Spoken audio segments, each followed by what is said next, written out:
Welcome to Kishore sir daily current affairs classes.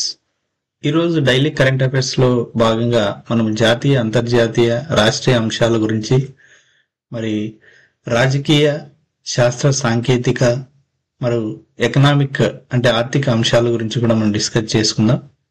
మరి ఇందులో first one 27 సంబంధించిన ముఖ్యాంశాలు మనం చూసినట్లయితే, మరి భారత నేవీలో ఇక్షక్ అనే 3వ సర్వే వెసెల్ ను కమిషన్ చేసేందుకు రంగం సిద్ధమైందని చెప్పొచ్చు.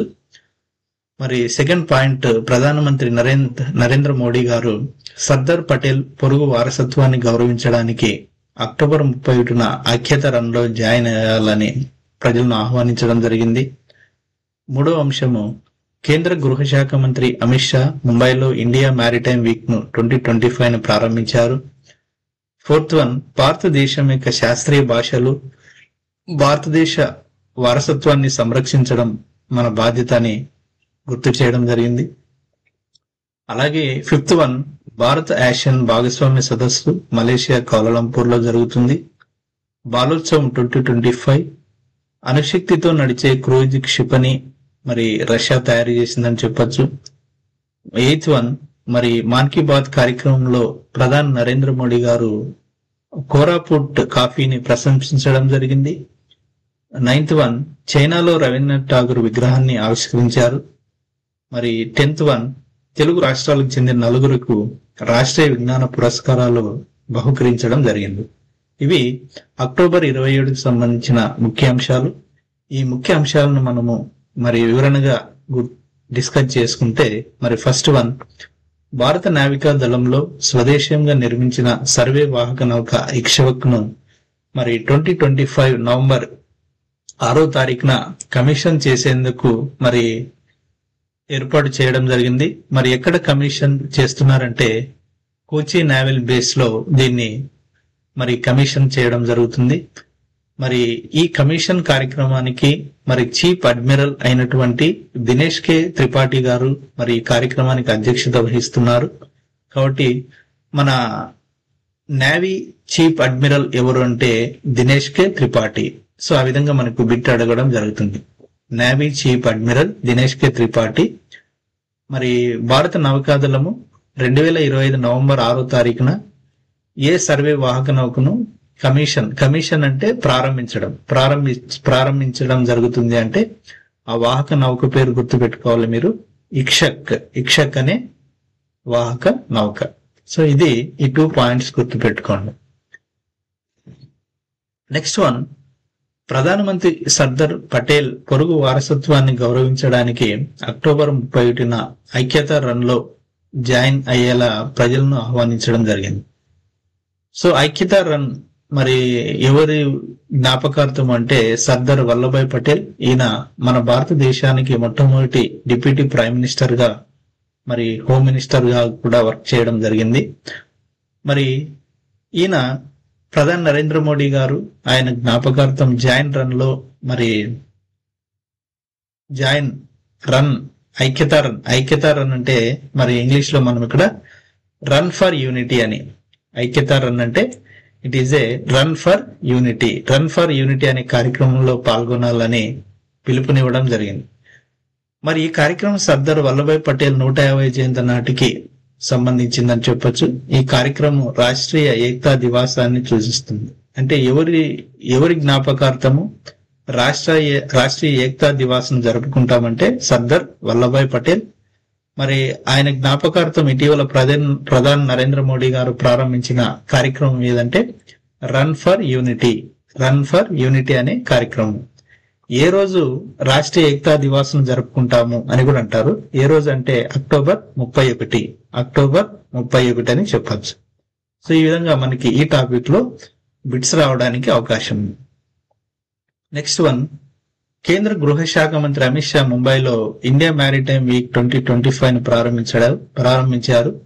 మరి ఏ అంశంతో ప్రారంభించారు అని అడుగుతాడు. ఏ అంశంతో అంటే సముద్రాలను ఏకీకృతం చేయడము, ఒక సముద్ర దృక్కోణము అనే అంశంతో మరి ఇండియా మ్యారిటైమ్ వీక్ ను అమిత్ షా గారు ముంబైలో ప్రారంభించారు. ఇక్కడ మనకి బిట్స్ మరి కేంద్ర గృహ శాఖ మంత్రి Amit Shah India maritime week ను మరి ఏ నగరంలో ప్రారంభించారు అని అంటాడు, అంటే ముంబై నగరంలో. అలాగే కేంద్ర గృహ శాఖ మంత్రి అమిత్ షా ముంబైలో ఇండియా మ్యారిటైమ్ వీక్ 2025 ను ఏ అంశంతో ప్రారంభించడం జరిగింది అంటే సముద్రాలను ఏకీకృతం చేయడము, ఒక సముద్ర దృక్కోణము అని చెప్పచ్చు. సో ఇవి రెండు పాయింట్స్ మనము గుర్తుపెట్టుకోవాలి. అలాగే నెక్స్ట్ పాయింట్, భారతదేశం యొక్క శాస్త్రీయ భాషలు మరి భారతదేశ భాషా వారసత్వాన్ని సంరక్షించడం అనే అంశంలో మరి 2024 అక్టోబర్ 3న మన నార్త్ ఇండియన్ స్టేట్స్ కి కొన్ని భాషలకు మరి చారిత్రాత్మక భాషా హోదాను కల్పించడం జరిగింది. వాటిలో మరాఠీ, మరి పాలి, అలాగే ప్రాకృతం, అస్సామీ, బెంగాలీ భాషలకు 2024 అక్టోబర్ 3న మరి చారిత్రాత్మక భాషా స్థానంను కల్పించారు. మరి అక్టోబర్ 2025 నాటికి మన దేశంలో చారిత్రాత్మక భాషా హోదాను కలిగి ఉన్న భాషలు ఎన్ని అని అడుగుతాడు. 11 భారతీయ భాషలు, 11 భాషలకు మరి చారిత్రాత్మక భాషా స్థానమును కలిగి ఉన్నాయి. ఓకే, వీటిని మనం క్లాసికల్ భాషలు అని కూడా అంటారు, లేదా చారిత్రాత్మక భాషలు. మరి మన సౌత్ ఇండియాలో మొత్తం ఎన్ని భాషలు చారిత్రాత్మక భాషా హోదాన్ని కలిగి ఉన్నాయంటే తమిళ్, సంస్కృతం, కన్నడ, తెలుగు, మలయాళము మరియు ఒడియా భాషలకు మరి చారిత్రాత్మక భాషా హోదాను కలిగి ఉన్నాయని చెప్పచ్చు. సో ఇవి రెండు పాయింట్స్ మనము గుర్తుపెట్టుకోవాలి. నెక్స్ట్ వన్, భారత్ ఆసియన్ భాగస్వామ్యము మరి ఆసియన్ సదస్సు ఇటీవల మలేషియాలోని కౌలాలంపూర్ లో జరుగుతుంది. ఈ కార్యక్రమానికి వివిధ దేశ ప్రధానమంత్రులు, అధ్యక్షులు ఫిజికల్ గా హాజరు కావడం జరిగింది. మరి మన దేశ ప్రధానమంత్రి అయినటువంటి నరేంద్ర మోడీ గారు ఈ కార్యక్రమానికి వర్చువల్ గా హాజరు కావడం జరిగింది. మరి వివిధ దేశ ప్రధానులు మరి వారి అధ్యక్షులు, వారి దేశానికి సంబంధించిన అధ్యక్షులు మనం చూసినట్లయితే మరి ఈ కార్యక్రమంలో ముఖ్య వ్యక్తి అయినటువంటి అమెరికా అధ్యక్షుడు డొనాల్డ్ ట్రంప్, అలాగే సింగపూర్ అధ్యక్షుడు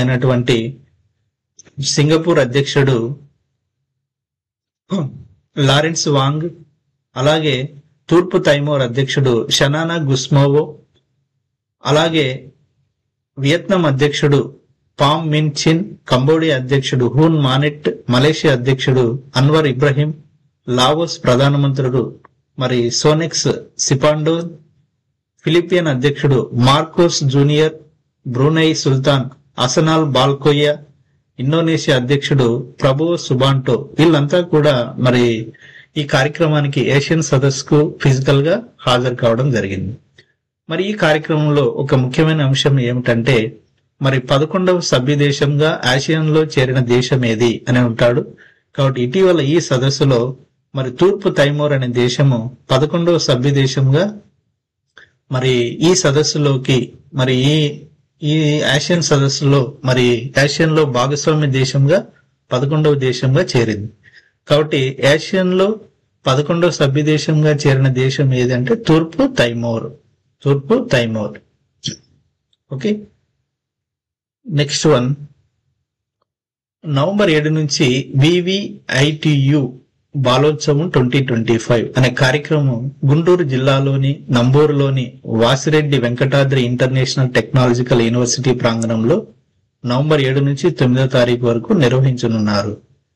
ఇది ఎవరు ఉద్దేశం సంబంధించిన కార్యక్రమం అంటే తెలుగు బాలల పండుగ. దీనిని ప్రపంచ తెలుగు బాలల పండుగ, ఓకే, వారికి సంబంధించిన మన తెలుగు బాలల పండుగకు సంబంధించిన పండుగ ఇది గుంటూరు జిల్లాలో జరుగుతుంది.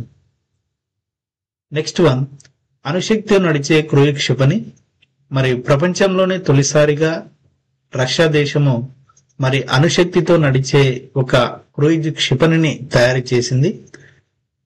ఇది ప్రపంచంలోనే మొట్టమొదటి క్షిపణిగా మనము చెప్పచ్చు. అయితే ఈ క్షిపణి దాదాపు 11 గంటల పాటు గాలిలోనే ఉంటుంది. మరి బురావెస్ట్ నిక్ సాంకేతిక సామర్థ్యాల దృష్ట్యా అత్యంత ఖచ్చితంతో, అంటే ఈ క్షిపణి యొక్క పేరేమంటే ఇక్కడ ఏం పేరంటే బురావెస్ట్ నిక్ అనే ఈ క్షిపణి మరి 15 గంటల పాటు మరి మన ఆకాశంలోనే ఇది ఉంటుందని ఇక్కడ రష్యా వారు చెప్పడం జరుగుతుంది. కాబట్టి ఇక్కడ బిట్టు మనకి ఏమైనా అడుగుతాడంటే, ఇటీవల అణుశక్తితో నడిచే క్రూయిజ్ క్షిపణి ఏ దేశం తయారు చేసింది అని అంటే రష్యా అని చెప్పుకోవాలి. దాని యొక్క పేరు ఏం పేరు అంటే, దాని పేరు బురేవెస్ట్నిక్ అని చెప్పచ్చు. నెక్స్ట్ వన్, వందే మాతర స్ఫూర్తిని నింపుదాం మన్ కీ బాత్ లో ప్రధాని మోడీ. ఓకే, మన్ కీ బాత్ కార్యక్రమంలో ప్రధాని నరేంద్ర మోడీ గారు మరి వందే మాతరం గురించి గుర్తు చేయడం జరిగింది. వందే మాతరం గేయాన్ని మరి రచించి 150 సంవత్సరాలైన సందర్భంగా మరి దాన్ని రచించిన బంకిం చంద్ర చట్టోపాధ్యాయను గుర్తు చేయడం జరిగింది. అలాగే దాన్ని మొట్టమొదటిగా ఆలపించిన రవీంద్రనాథ్ ఠాగూర్ గారిని కూడా గుర్తు చేశారు. అలాగే గుజరాత్ లోని మడాడువుల పునరుద్ధరణ గురించి కూడా గుర్తు చేశారు. అలాగే ఛత్తీస్గఢ్ లో చెత్త సేకరణ కేఫ్ల ఏర్పాటు గురించి, బెంగళూరులో సరస్సుల పునరుద్ధరణ గురించి, మరి ఈ విధంగా దేశంలో వివిధ ప్రాంతంలోని అంశాల గురించి మన్ కీ బాత్ కార్యక్రమంలో మన ప్రధానమంత్రి గుర్తు చేశారు. అలాగే మరి ఒరిస్సాలోని కోరాపుట్ కాఫీని గురించి కూడా ప్రశంసించడం జరిగింది. ఈ కాఫీ యొక్క నాణ్యత మరి రుచికి సంబంధించి అద్భుతమని ప్రశంసించడం జరిగింది. కోరాపుట్ కాఫీ ఎక్కడంటే ఒరిస్సా. నెక్స్ట్ పాయింట్, చైనాలో రవీంద్రనాథ్ ఠాగూర్ విగ్రహావిష్కరణ. మన విశ్వకవి అయినటువంటి రవీంద్రనాథ్ ఠాగూర్ గారి యొక్క విగ్రహాన్ని చైనాలో మరి ప్రముఖ చైనా శిల్పి యువాన్ జికిన్ అనే ఆయన మరి విగ్రహాన్ని తయారు చేయడం జరిగింది. దీన్ని చైనాలో ఆవిష్కరించారు. నెక్స్ట్ వన్, మన తెలుగు రాష్ట్రాలకు చెందిన 4 రాష్ట్రీయ విజ్ఞాన పురస్కారాలు ఇవ్వడం జరిగింది. దీనిలో భాగంగా మరి శాస్త్ర సాంకేతిక రంగాల్లో కృషి చేసిన వారికి మరి కేంద్ర ప్రభుత్వం విజ్ఞానరత్న, విజ్ఞానశ్రీ, విజ్ఞాన యువ, శాంతి స్వరూప్ భట్నాగర్, విజ్ఞాన టీం పేరుతో 4 కేటగిరీల అవార్డును ప్రకటించడం జరుగుతుంది. మరి విజ్ఞానశ్రీ పురస్కారానికి ఎన్విరాన్మెంటల్ సైన్స్ విభాగంలో విజ్ఞానశ్రీ అంటే ఎస్ వెంకటమోహన్ అనే మన తెలుగు ఆయన వ్యక్తికి విజ్ఞానశ్రీ పురస్కారం ఇవ్వడం జరిగింది. ఎస్ వెంకటమోహన్ కు. ఈయన ఏ రంగంలో కృషి చేసినందుకు ఇవ్వడం జరిగిందంటే మరి ఎస్ వెంకటమోహన్ కు ఎన్విరాన్మెంటల్ సైన్స్ విభాగంలో ఇవ్వడం జరిగింది. ఎస్ వెంకటమోహన్. అలాగే బయాలజికల్ సైన్స్ విభాగంలో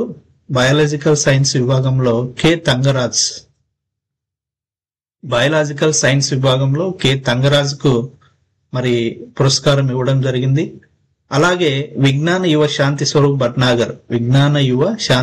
భట్నాగర్ YVSSB పురస్కారానికి అగ్రికల్చర్ సైన్స్ విభాగంలో మరి జగదీష్ గుప్తా గారికి ఇవ్వడం జరిగింది. అలాగే జగదీష్ గుప్తా కాపుగంటి, అలాగే సత్యకుమార్ మాన్ గ్రౌతులు కూడా ఎంపికయ్యారు. అంటే వీళ్ళిద్దరికీ కూడా మరి అగ్రికల్చర్ సైన్స్ విభాగంలో సత్యకుమార్ మాన్ గ్రౌతియా, అలాగే జగదీష్ గుప్తా కాపుగంటికి ఇవ్వడం జరిగింది. ఇవి మన తెలుగు వ్యక్తులు రాష్ట్రీయ విజ్ఞాన పురస్కారాలను సాధించారు. S Venkatamohan, Jagadish Gupta Kapuganti, Satyendra Kumar Manugrathiya, K Thangaraj. అంటే ఇక్కడ మనకి ఎగ్జామ్ పాయింట్ ఆఫ్ వ్యూలో ఎస్ వెంకటమోహన్ ఏ రంగంలో కృషి చేసినందుకు గాను మరి రాష్ట్రీయ విజ్ఞాన పురస్కారాన్ని ఇవ్వడం జరిగిందంటే ఎన్విరాన్మెంటల్ సైన్స్ అని అట్లా మనం గుర్తు పెట్టుకోవాలి. అంటే వాళ్ళు ఏ రంగంలో కృషి చేసినందుకు మరి రాష్ట్రీయ విజ్ఞాన పురస్కారాలు సాధించారు అనేది కూడా మనం ఇక్కడ గుర్తు పెట్టుకోవాల్సిన విషయము, ముఖ్యమైన విషయంగా గుర్తు పెట్టుకోవాలి. ఓకే, ఇవి మరి అక్టోబర్ 27కి సంబంధించిన ముఖ్యమైన కరెంట్ అఫైర్స్.